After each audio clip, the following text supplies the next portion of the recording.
بسم اللہ الرحمن الرحیم۔ السلام علیکم ورحمۃ اللہ وبرکاتہ۔ عزیز طلبہ، آج ہم جماعت ششم کے اسلامیات کا سبق پڑھیں گے۔ چوتھا باب ہے اخلاقیات اور عنوان نمبر 11 ہے صداقت، اور جس صفحے پہ ہمارا یہ عنوان ہے اس کا صفحہ نمبر ہے 47۔ اس کا پہلا حصہ ہم پڑھ چکے ہیں جس میں ہم نے صداقت کی تعریف پڑھی تھی کہ صداقت عربی زبان کا لفظ ہے جس کے معنی سچائی یا راست بازی کے ہیں۔ اس کا مطلب یہ ہے کہ جو بات جس طرح ہے اسی طرح کہہ دی جائے اور غلط بیانی نہ کی جائے۔ اس کے بعد ہم نے صداقت کی اہمیت کے بارے میں پڑھا تھا جس میں اللہ سبحانہ و تعالیٰ نے ارشاد فرمایا کہ وَمَنْ أَصْدَقُ مِنَ اللَّهِ حَدِيثًا، اور اللہ سے بڑھ کر کون زیادہ سچا ہو سکتا ہے۔ اور اسی طرح دوسری جگہ ارشاد باری تعالیٰ ہے کہ یا ایھا الذین آمنوا اتقوا اللہ وکونوا مع الصادقین، اے ایمان والو اللہ سے ڈرو اور سچے لوگوں کے ساتھ رہو۔ اس کے علاوہ ہم نے قرآن مجید میں ایک اور جگہ اللہ تعالیٰ کا ارشاد پڑھا تھا کہ والذی جاء بالصدق وصدق بہ اولئک ھم المتقون، اور جو سچی بات لے کر آیا اور جس نے اس کی تصدیق کی وہی دراصل متقی لوگ ہیں۔ تو ہم نے یہاں تک آدھے سبق کی پڑھائی کی تھی۔ اس سے آگے جو آج ہم نے پڑھنا ہے ہمارا عنوان ہے صداقت اور اسوہ حسنہ صلی اللہ علیہ وسلم۔ تو نبی صلی اللہ علیہ وسلم کا صداقت کے حوالے سے کیا طرز عمل تھا اس بارے میں آج ہم پڑھیں گے کہ نبی صلی اللہ علیہ وسلم اپنی ساری زندگی صداقت کا عملی نمونہ بن کر گزاری۔ نبی صلی اللہ علیہ وسلم نے اپنی زندگی میں اپنے قول فعل میں اتنے سچے تھے کہ اعلان نبوت سے قبل لوگ آپ کو صادق اور امین کے لقب سے پکارتے تھے۔ حضور صلی اللہ علیہ وسلم کے بدترین دشمن بھی، یہاں تک کہ ابو جہل، اس نے بھی ایک مرتبہ کہا کہ محمد صلی اللہ علیہ وسلم، میں تجھے جھوٹا نہیں سمجھتا لیکن تیری تعلیم پر میرا دل نہیں ٹھہرتا۔ حضور صلی اللہ علیہ وسلم نے ایک مرتبہ لوگوں کو تبلیغ کرتے ہوئے کوہ صفا پر چڑھ کر فرمایا، اگر میں تم سے کہوں کہ اس پہاڑی کے پیچھے سے ایک لشکر تم پر حملہ آور ہونے والا ہے تو کیا تم مان لو گے؟ تو تمام لوگوں نے یک زبان ہو کر کہا، کیوں نہیں، ہم نے تمہیں ہمیشہ سچ بولتے پایا ہے۔ اسی طرح جب روم کے بادشاہ ہرقل نے ابو سفیان سے پوچھا کہ کیا محمد صلی اللہ علیہ وسلم نے کبھی جھوٹ بولا، تو ابو سفیان جو کہ آپ صلی اللہ علیہ وسلم کا سخت ترین دشمن تھا وہ بھی کہنے لگا کہ محمد صلی اللہ علیہ وسلم نے کبھی جھوٹ نہیں بولا۔ حضرت محمد صلی اللہ علیہ وسلم نے اپنے صحابہ کرام رضوان اللہ علیہم اجمعین کی تعلیم و تربیت بھی صداقت کے اصولوں پر کی۔ آپ صلی اللہ علیہ وسلم اکثر زبان کی حفاظت کی تعلیم دیتے اور فرماتے کہ زبان تمام برائیوں کی جڑ ہے، جو کوئی اس پر قابو پا لے وہ کامیاب ہے۔ تو یہ آپ صلی اللہ علیہ وسلم کی زندگی سے صداقت کا اسوہ حسنہ ہے ہمارے لیے کہ آپ صلی اللہ علیہ وسلم نے کیسا بن کر دکھایا اور صحابہ کو کیسے بننے کی تعلیم اور تربیت دی، اور اب ہمیں کیسا بننا چاہیے۔ اس سے آگے ہم پڑھیں گے صداقت کی اقسام۔ صداقت کی کل 3 اقسام ہیں، جن میں سب سے پہلے زبان کی صداقت ہے۔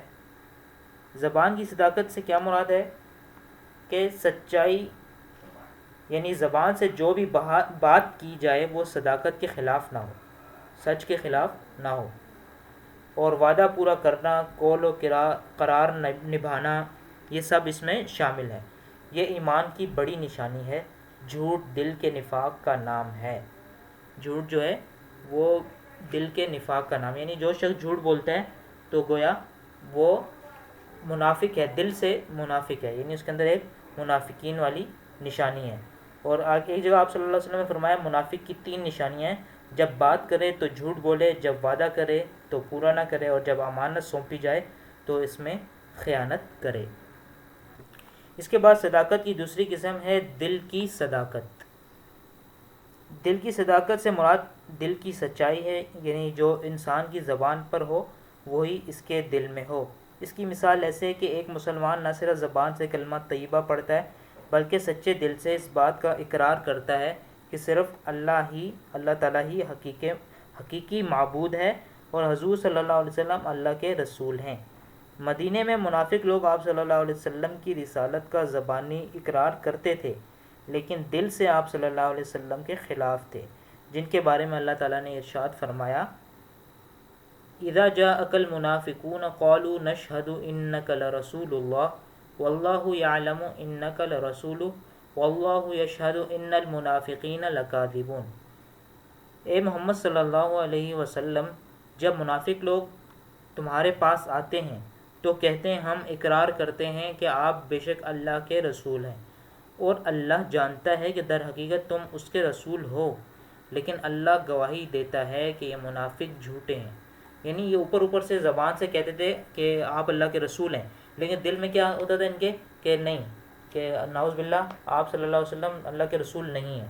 تو یہ کیا تھی، ان کے دل جھوٹ بول رہا تھا اور زبان سے تو وہ ظاہری طور پہ سچ بول رہے تھے۔ تو دل کی جب صداقت نہ ہوئی تو ان کا ایمان بھی درست نہ ہوا، بلکہ یہ منافق کہلائے۔ اس کے بعد اس کی آخری اور تیسری قسم ہے عمل کی صداقت۔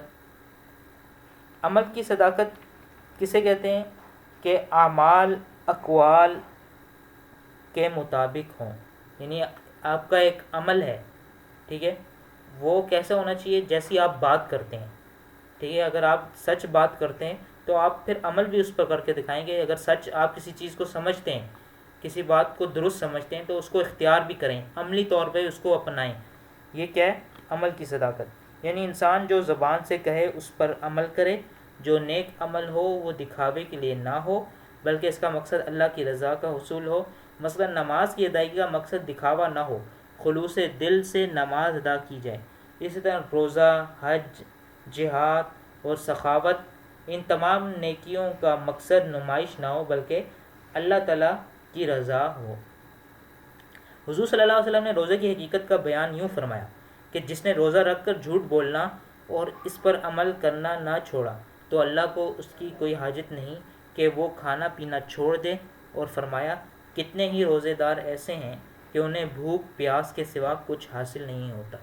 یعنی روزہ تو رکھا ہوتا ہے، سارا دن بھوکا تو رہتے ہیں، پیاسا تو رہتے ہیں، لیکن جھوٹ سے نہیں بچتے، غیبت سے نہیں بچتے اور برائیوں سے نہیں بچتے، تو یہ کیا ہے، ان کا بھوکا اور پیاسا رہنا اللہ تعالیٰ کو اس کی کوئی ضرورت نہیں ہے، ان کا یہ سب بے فائدہ ہے، ان کا روزہ بیکار کا ہے۔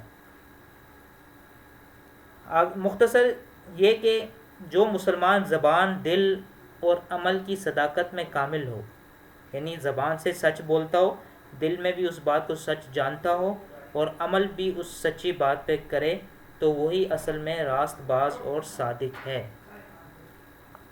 تو یہیں تک ہمارا سبق مکمل ہوا، ہم نے پڑھائی مکمل کی۔ تو اس سبق سے ہمیں کیا حاصل ہوا سبق، کہ ہم بھی اپنی زندگی میں زبان کے ساتھ ساتھ دل کی سچائی کو اپنائیں اور پھر عمل کی سچائی کو بھی اپنی زندگی میں لے کے آئیں، تو تب ہی ہم صحیح مسلمان کہلانے کے قابل ہوں گے۔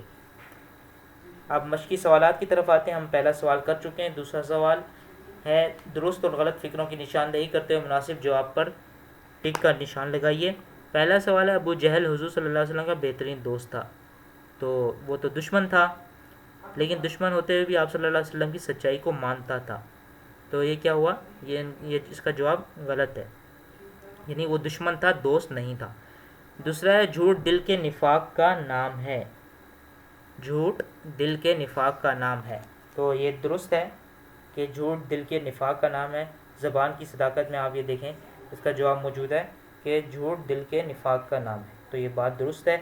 تیسرا ہے عمل کی صداقت یہ ہے کہ انسان کے اعمال اقوال کے مطابق نہ ہوں، یہ بات غلط ہے، بلکہ عمل کی صداقت تو یہ ہے کہ انسان کے اعمال اقوال کے مطابق ہوں، تو یہ بات جو یہاں پہ تیسرا یہ غلط ہے، اور صحیح کیا ہے کہ مطابق ہوں۔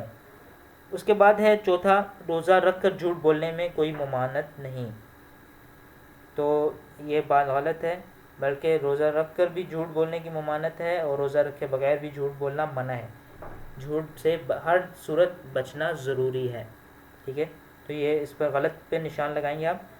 سچ بولنا انسان کو جنت میں لے جاتا ہے، یہ بات بالکل درست ہے، آپ صلی اللہ علیہ وسلم نے فرمایا کہ سچ جنت میں لے جاتا ہے اور جھوٹ جو ہے وہ جہنم میں لے جاتا ہے۔ اور آخری ہے صداقت سے مراد یہ ہے کہ انسان اپنے قول و فعل اور نیت میں سچا ہو، تو یہ بات درست ہے کہ سچا آدمی وہی کہلائے گا جو اپنی بات، اپنے کام اور اپنی نیت میں سچا ہوگا۔ اس کے بعد ہمارا اگلا سوال ہے سوال نمبر 3، جس کے ہم پہلے 2 سوال کر چکے ہیں۔ اب ہم تیسرا سوال کریں گے، صداقت کی بدولت انسان خوبیوں کا مجموعہ بن سکتا ہے، وضاحت کیجیے۔ تو ابھی کیسے ممکن ہے؟ تو اس کا جواب سنیے آپ، کہ جب ایک بندہ سچ بولتا ہے، ٹھیک ہے، سچ بولے گا تو پھر سچ کا ساتھ بھی دے گا، اور پھر جس بات کو سچا سمجھے گا تو پھر اس کو اپنی زندگی میں لائے گا، اس کو اپنائے گا، تو ظاہری بات ہے وہ انسان خوبیوں کا مجموعہ بن جائے گا۔ یعنی سچ بولنے سے، سچ کا ساتھ دینے سے، اور پھر سچی بات کو اپنا کر اس پر عمل کرنے سے ایک انسان خوبیوں کا مجموعہ بن جاتا ہے، ٹھیک ہے، یعنی ایک اچھا انسان بن جاتا ہے۔ یعنی اس کی وضاحت میں آپ یہ لکھیں گے کہ سچ بولنے سے، سچ کا ساتھ دینے سے، اور سچ بات کو اپنانے سے، اس پر عمل کرنے سے ہر انسان خوبیوں کا مجموعہ بن سکتا ہے۔ اگلا سوال ہے، سب سے زیادہ سچی ذات کس کی ہے؟ اس میں ہمارے لیے کیا سبق ہے؟ تو اس کا پہلا حصہ یعنی سب سے زیادہ سچی بات کس کی ہے، اس کا جواب تو یہ ہے کہ آپ پڑھیں گے پہلے صفحے میں سبق ہے، آپ دیکھیں قرآن مجید کی آیت موجود ہے، وَمَنْ أَصْدَقُ مِنَ اللَّهِ قِيلًا، اور اللہ سے بڑھ کر کون زیادہ سچا ہو سکتا ہے۔ تو سب سے زیادہ سچی ذات اللہ تعالیٰ کی ہے۔ اور ہمارے لیے اس میں کیا سبق ہے؟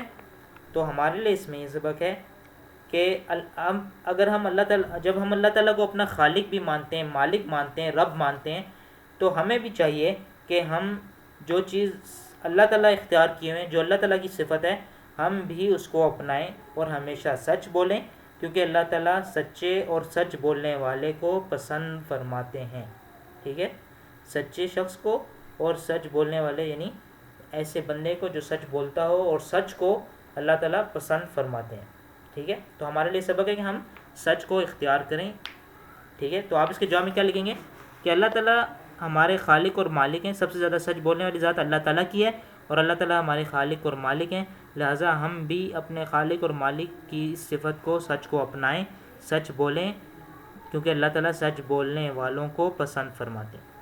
اس سے اگلا سوال ہے، صداقت کی اقسام بیان کیجیے۔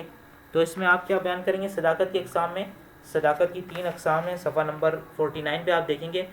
پہلی قسم ہے زبان کی صداقت، پھر دل کی صداقت، اور پھر عمل کی صداقت۔ تو آپ اس میں مختصر سا لکھیں گے اس کے جواب میں، زبان کی صداقت یہ ہے کہ زبان سے ہمیشہ سچی بات کہی جائے، اور دل کی صداقت یہ ہے کہ جو سچی بات آپ زبان سے کہہ رہے ہیں اس کو دل میں بھی سچا جانیں، اور عمل کی صداقت یہ ہے کہ جس بات کو آپ نے زبان سے سچا کہا ہے، دل سے سچا سمجھا ہے، عمل بھی اس سچی بات کے اوپر کریں، تو یہ عمل کی صداقت ہے۔ تو آپ نے مختصر سے ایک لفظ میں اس کی تعریف لکھنی ہے، زبان سے سچ بولنا یہ زبان کی صداقت، اس سچی بات کو دل سے سچا سمجھنا یہ دل کی صداقت، اور اس پہ عمل کرنا یہ عمل کی صداقت ہے۔ ہمارا اگلا سوال ہے، حضور صلی اللہ علیہ وسلم کی زندگی سے صداقت کا کوئی واقعہ اپنے الفاظ میں لکھیے۔ تو آپ کو بچوں معلوم ہے کہ آپ صلی اللہ علیہ وسلم جو ہیں وہ پورے مکہ میں دشمنوں کے اندر بھی، اپنوں کے اندر بھی سچے مشہور تھے، صادق مشہور تھے، امین مشہور تھے۔ تو آپ صلی اللہ علیہ وسلم کی صداقت اس حد تک یعنی مانی جاتی تھی کہ آپ صلی اللہ علیہ وسلم نے ایک مرتبہ، آپ یہ واقعہ لکھ سکتے ہیں کہ آپ صلی اللہ علیہ وسلم نے لوگوں کو تبلیغ کے لیے ایک مرتبہ کوہ صفا پر کھڑے ہو کر یہ فرمایا، اگر میں تم سے کہوں کہ اس پہاڑی کے پیچھے سے ایک لشکر تم پر حملہ آور ہونے والا ہے تو کیا تم مان لو گے؟ تو تمام لوگوں نے ایک زبان ہو کر جواب دیا، کیوں نہیں، ہم نے تمہیں ہمیشہ سچ بولتے پایا ہے، ٹھیک ہے۔ تو یہ آپ مختصر سا واقعہ لکھ سکتے ہیں، پیج نمبر 48 کے اوپر یہ واقعہ موجود ہے۔ اور آخری سوال ہے، سچ بولنے کے فوائد اور جھوٹ بولنے کے نقصانات کیا ہیں، ٹھیک ہے۔ تو نقصانات میں اور فوائد میں کیا لکھیں گے آپ کہ سچ بولنے والے پر لوگ اعتماد کرتے ہیں، یعنی اس کی بات کا یقین رکھتے ہیں۔ اعتماد کرنا کیا ہے؟ اس کی بات کا یقین کرنا۔